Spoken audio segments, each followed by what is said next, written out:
was just going to give an analogy that I've heard from one of my students, actually, who was kind of trying to explain for himself and in his own reference, and he was saying that data management is kind of the game and the activities, and data governance is kind of the game rules. Data governance board is can be the referee and so forth and so on. So I don't know if this hits a goal with anybody.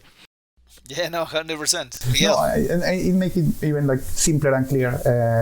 That example. One just small comment using George definition is, George mentioned that, for example, data management and governance is a business function, because we normally hear a lot data quality, integration, data warehouse, that normally are IT functions. And then I see when George defined, all of this topic as a business function, it is not only IT involvement what is required to be successful. And especially sometimes people say, oh, data quality is an IT responsibility. Don't put some IT check-ins that I don't input data wrong, and that is not the case. It's a business function. Like when we want to, as you mentioned, Hugo, if you want to have an asset, you measure, like the measurement of the return over that asset is not an IT responsibility. The same should happen with the data. It's business responsibility that we need. If we want to treat data as an asset, the return of the value of the data is also a business responsibility.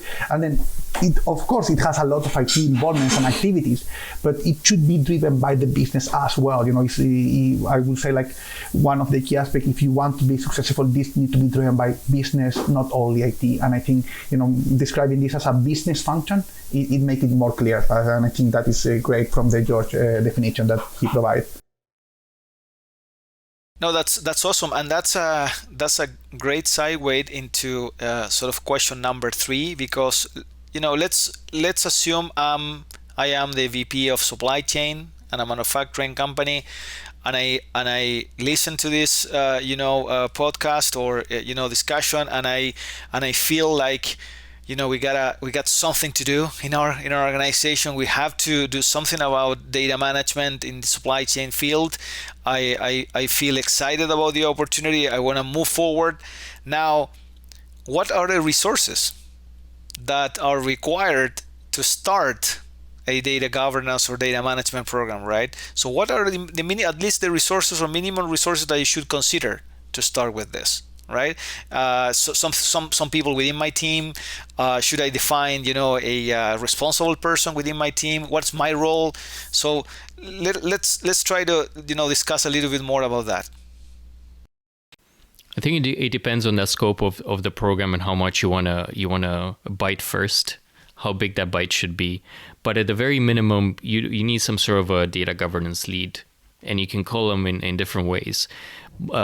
A lot of times they're sort of promoted from within. So maybe they're a business analyst, or they might even be a manager of a particular unit that are really treading the line between data and business as well. So they understand both sides, because it's good for this one individual to understand the technical side, but also the business side in terms of the lingo, the language, but priorities as well, and requirements, and have an understanding of limitations of both, so they can drive the discussions forward and come up with those best practices and see what works for their own environment. So again, you do need that data governance lead, but they're not going to come up with, hey, these are the priorities that I'm going to put in front of you. We need the business side to tell us when things need to be done, what should be prioritized, because there's a lot out there that we can tackle. So we need some sort of a group formed by business leaders, and usually these are the heads of all these departments, maybe one from like the research department, the supply chain department, the production department, the marketing and sales, and so forth and so on, and come to a consensus as part of a data governance council, I call it, but it has different names too, and decide the priorities for the data governance program. What should be tackled first? And of course, the data governance lead would have that influence and direction and everything, and guide them. But it's the business that needs to make that decision. And of course, it's not just a one-person show. You can't just have the data governance lead do everything. They need to have support. So a lot of times they, work with the business leaders and their own designates, and those designates tend to become data stewards. So again, they're experts that are working with this data on a day-to-day basis, either because they input it a lot, or they analyze it, or they're, taking care of it in their Excel spreadsheets. But they care and they understand that importance. They're just not doing it properly, following those best practices. So working with the data governance lead or data governance office, they're going to start following those best practices and making sure that others will too. To be fair, I think it's, again, a big bite to take from the first. So a lot of companies work with, external partners, such as the OWL solutions, which is perfectly fine to get things started and do an as-is analysis, see what the status is, implement some best practices there. And what I also like by having a third party involved is that they're not biased.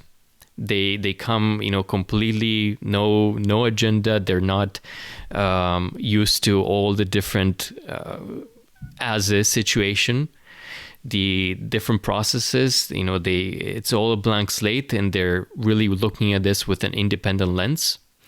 And they're able to see gaps where internally you might miss them. So at the very bare minimum, you need to have that lead. Probably you're going to work with some business leaders to form that data governance council, and then create those data stewards internal. And of course, you need to have the sponsor at a high level. You need somebody to sponsor this, support this, promote this.